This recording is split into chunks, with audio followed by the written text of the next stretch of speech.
ど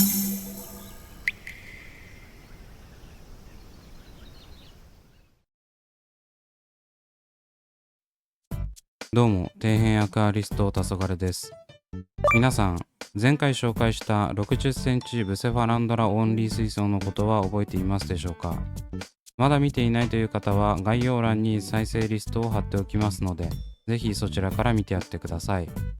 自分のうちのブセファランドラを総動員して立ち上げてきたこの水槽。ようやく形が見えてきたんですが、いまいちしっくりこない出来栄えとなっています。前回もお話しした通り、諸事情により急ピッチで作業をした結果、せっかくレイアウトの骨組みは時間をかけて作ったのに、植栽が適当になってる感は否めません。正直、レイアウト水槽は腐らないけど、水草は早くしないと枯れちゃうってこともあって急いでやったのが悪かったですね。一度ポットから採取したブセたちをまた他の水槽に入れるのも大変ですし、この日一日で終わらせたかったんです。ただそんな状態になってしまった結果、苦渋の選択をすることになりましたので、今回はその内容をお見せしていきます。ぜひ最後まで見てやってください。というわけで、いつものさらっとおさらいから。組織培養から育てたブセをポットから取り出し、石に活着させて後傾に配置し、他のポットに入ったブセもばらして配置したところまでが前回のお話でした。こんな感じで色とりどりのブセが敷き詰まっている状態ではあるんですが、なんか思ってた感じと違うというのが正直な印象。もっとなんというか、立体感のある茂みを作りたかったのに、全体的にのっぺりしてます。おそらくこれは後傾部分の盛り土をあまりしていなかったからだと思います。両端に鎮座している圧倒的存在感を放つ鳳雲洞の影に主役のブセが隠れてしまい、なんかちぐはぐになってるんですよね。まあ今更どうしようもないので、とりあえず先に進もうと思うんですが、このまま注水するのはなんか寂しいです。特にむき出しの鳳雲洞が気になる。ここにブセを活着させてもいいんですが、そうなると先ほど言った後傾のブセが隠れる問題が顕著に現れ、ふんだんに使ったブセたちが見えなくなってしまいます。これは完全にミスりましたね。やはりレイアウト素材を置いた状態のイメージだけじゃなく、植栽した時のイメージも考えておくべきでした。おまけに流木は石とガッチガチに固定されているので、今更流木に糸を巻きつけて活着させるのも難しそう。そこで自分は苦渋の選択をすることにしました。それは何なのかというと、ブセファランドラオンリー水槽をやめることです。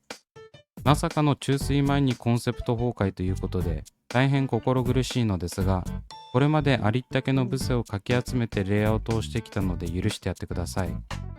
ブセオンリー水槽ではなくなってしまいますが、ブセと一緒に植栽しても見劣りしない水草をチョイスするので、セーフということにしときましょう。というわけで、今回の水槽のコンセプトを破壊する水草がこちら。プレミアムモス。こちらは以前動画で紹介したチャームのプレミアムモス極みという、なんか食パンとかによくついてそうな極みという名を冠したモスとなっております。何が極みなのかはわかりませんが、とにかく品質は良かったです。ADA のプレモスと比べてみても葉はしっかりしている印象で、ポットに入れて放置育成していたんですが、こんなに立派になってくれました。こういう買うと高い水草を増やせるとマジでテンションが上がります。下葉も枯れてなく、状態はすこぶる良好です。ただ、このプレミアムモス、品質は良かったんですが、水ゲジが混入してたんですよね。これが水槽内に入ると大変なことになるので、今回は炭酸水を使って念のため駆除しておきます。しかし見てもらったらわかる通り、使いかけの炭酸水だったため全然シュワシュワしません。これじゃ駆逐できないということで裏技を使っていきます。それがこちら、ペプシゼロ。こちらは自分が愛飲しているゼロカロリーのペプシで、常に家に常備されています。通常の炭酸水は水草のトリートメントにしか使わないので、ある時とない時があるんですが、これに関してはいつでもあるのが強みですね。これでプレミアムモスを浸して害虫を駆除しようという魂胆です。正直コーラを水草にかけていいのかは知らないので、するときは自己責任でお願いしたいんですが、まあカロリーゼロだし大丈夫でしょう。注いだ瞬間泡がめちゃくちゃ出て、しっかり炭酸が入っているのが分かって頼もしいですね。あまりにも強すぎてプレミアムモスが浮いちゃってます。ここまですればさすがの水ゲジも生きてはいられないでしょう。続いてさっき見切れてたもう一つのプレミアムモス極みの群生にもゼロペプシを入れていきます。なんかこうやって見ると美味しそうな気までしてきますね。プレモスのいい出汁が取れた美味しいペプシができるのではないでしょうか。そんな感じでプレミアムモス極みをトリーメントという名の炒め付けをしていった後に植栽していきます。先ほどもお話したように流木にブセをくくりつけるのが難しい後継のブセが見えなくなってしまうという問題の解決としてこちらを用意したので、このプレモスたちは流木に活着させます。ただ以前動画にした溶岩石水槽のように悠長にミスト式をする期間もなければ糸をくくりつけられるような状態でもないので、今回は安易にジェル状の接着剤を使いました。この活着の仕方はつけること自体はとても簡単なんですが、流木に跡がついたり水草が枯れたりと若干リスキーなところがあります。時間がなくてそうは言ってられないということでくっつけていきます。できました。大変申し訳ないのですが、こちらの作業自体も時間短縮のため撮影できておりません。こうすることでライブ感が増し、切羽詰まってる状況が伝わったのではないでしょうか。全体像はこんな感じで、左の流木にも結構プレモスを散りばめてます。意外と接着剤も目立たず、いい感じにくっつけることができたのではないでしょうか。先ほどのプレモスシート2枚をふんだんに使ったので贅沢に配置することができました。そして奥側のブセは相変わらずなんですが、実は前回の動画でお話ししていた右奥が空いている問題についても作業をしていたんです。それがこちらの石垣。これは溶岩石を適当に積み上げた山ですね。実は右奥にブセを配置していなかったのはこれをするためだったんです。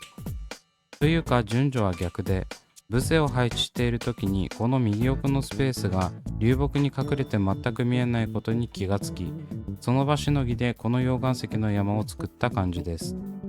先ほども説明した通り、後継に配置するブセのことまで考えておらず、せっかくのブセの存在感が薄れていたので、高さを高くすることで強引にブセを目立たせようという魂胆。これが吉と出るか凶と出るかは分かりませんが、この石も例に漏れずガッチガチに固定しているので、取り外すことはもはや不可能です。というか、これただ単に積み上げているわけではなく、一つ一つを以前の溶岩石レイアウト水槽のように接着剤で固定しているので、この山を作るだけでも数時間かけてました。こんなの適当に積んでいるだけだったら少し揺れただけで崩壊待ったなしですからね。その分高さや傾斜の角度など思った通りにできたと思います。というわけでもろもろ完成した状態がこちら。引きで見てみると意外といい感じに見えるのではないでしょうか。プレモスを活着させたことでぐっと自然感が増し、色味的にも好きな感じになりました。これが注水すると雰囲気が変わってしまうと思うので、正直注水したくない。このままにしておけばパルダリウムと言い張って立ち上げ完了できそうですよね。パルダをする予定はないのでしぶしぶ注水するんですけど、いつも通り浄水器で注水していくんですが、せっかく敷き分けた化粧砂が舞わないようにめちゃくちゃ流量を絞って入れてます。これで注水してすぐから濁らずに済むと思います。というわけで注水後の映像がこちら。地味に外部フィルターも回ってるあたり、どれだけ急いでいたかがよりわかりますね。すごい急ピッチで作業をしたんですが、なんとか注水まで終えられて一安心です。あのまま注水できてなかったらブセが溶けてたかもしれません。ただやはりこうやって見るとせっかくのブセたちが隠れてあんまり見えないですね。右奥なんて積んだ石ですら流木に隠れて存在が消えてます。これを見たら右奥のブセを配置しなかったのも納得でしょう。かろうじて管岩の群生株は見えますが、他のポットブセや組織培養ブセは地味になっちゃってて悲しい。それもこれも水草を配置した時のことまで考えてレイアウトできなかった自分が悪いです。次回からはここら辺も考えてレイアウトしないといけませんね。左斜め上から見るとようやく奥のブセが顔を出すような状態です。正直このアングルだとレイアウトも余計微妙に見えるんで、ブセが見えなくなるかレイアウトが生えない角度にするかの2択を迫られる形です。ちなみにブセのタグを挿したままにしてるのは、万が一ブセの種類がわからなくなっても映像で見返せるようにです。そんな感じで長らくお待たせしたブセファランドラオンリー水槽、土壇場でブセファランドラオンリー水槽ではなくなるという波乱万丈の展開にはなってしまいましたが、とりあえず注水までこぎつけました。これでようやく経過報告ができるのでほっとしています。でも陰性水草しかないから動画にすることはないんじゃないと思われるかもしれません。実はそんなことはなく、これまた波乱万丈な展開が待ち受けているので、近いうちに続報をお届けしようと思います。続きが気になる方はチャンネル登録して次回の動画をお待ちください。というわけで今回はここまで。Twitter と Instagram もやっておりますので、そちらも見ていただけると嬉しいです。それではご視聴ありがとうございました。